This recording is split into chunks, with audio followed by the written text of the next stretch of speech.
મિત્રો એક થોડો ટચુકડો હાસ્ય તો હાલતા ચાલતો ઉત્પન્ન થઈ જતું હોય છે અને laughter is the best medicine. Gandhiji પણ કહ્યું છે કે laughter is the best medicine. હાસ્ય એક ઉત્તમ ઔષધિ છે. હાસ્યથી ડૉક્ટરો પણ કહે છે કે ઘણા ખરા રોગ નાબૂદ થઈ જાય છે. તો મિત્રો અમારા ઉત્તર ગુજરાતમાં અમુક આપણા મિત્રો હોય ને, અમુક નામથી બોલાવે, એમ દિનેશ હોય તો દિનિયો કે, મુકેશ હોય તો મુકલો કે, મનુ હોય તો મનિયો કે. એટલે અમુક નામોની પાછળ યો લાગે અને અમુક નામોની પાછળ લો લગાડે. એક મજા છે આમ નામમાં પણ. અને મિત્રો હોય એટલે આ રીતે બોલાવતા હોય. ભલે નોકરિયાત થઈ ગયા હોય, મોટા અધિકારીઓ હતા, પણ મિત્રો કહેવાય ને, તુંમાં મજા છે. અને દીકરીઓ હોય, છોકરીઓ હોય તો લી લગાવે કાં તો રી લગાવે.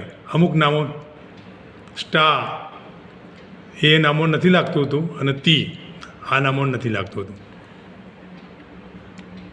એટલે એક મારા મિત્ર મુકલો, નામ મૂકે છે એનું, પણ મુકલો કહીએ અમે, અને અમારે દિનિયો કહે.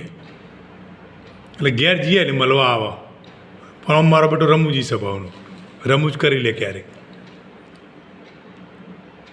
તો ઘરે આવ્યો ને હું બેઠો તો મને કે જીયા જાણા આવ્યો. મેં કે ભાઈ કાલ જ આવ્યો. મને કે આજકાલ તમે તો બહુ ચગ્યા છો. મેં કે ભાઈ ચમ ચગે તો પતંગ કીધું, હું થોડો ચગતો. મને કે આજકાલ તમે તો વિડીયો મૂકો છો શોર્ટકટમાં કે હું કવિ નથી, કવિઓના ચરણ રચું, કવિઓની કલમો છે નીકળેલો શબ્દ શું, આપ મોનો યા ના મોનો, હિન્દુસ્તાન કુદરતનો ઉપન છે, એમાં ખીલેલું એક ફૂલ શું. જોરદાર કહેવાય. મેં કે આ તો બધી કુદરતની કૃપા છે. કુદરતની કૃપા હોય તો આવા બધું વિચારસરણી ભગવાન પ્રેરણા કરે અને વિચારો આવ.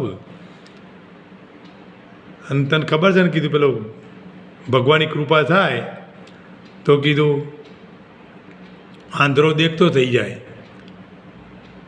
મૂગો હોય બોલતો થઈ જાય, બેડો હોય સાંભળતો થઈ જાય, અને મૂગો હોય બોલતો થઈ જાય, અને જે અપંગ હોય પર્વત પણ ચડી જાય, ઓરંગી નાખે. તો મને તો નીચેથી ઉપર જ જોવા માંડ્યો મારો બેટો. મેં કે હું જોઉં છું. મને કહો આમાંથી તમારા મેં કે નહીં, એમ કરી હસવા લાગ્યો. તો મેં કીધું હું દોત કાઢે છે. મને કે દોત ચો કાઢું છું, દોત બતાવું છું. એમ કંઈ હાલતો થઈ ગયો મારો બેટો. બોલો મિત્રો, આ વિડીયો સારો લાગ્યો તો શેર કરજો, સબસ્ક્રાઈબ કરજો. સૌને જય સ્વામિનારાયણ.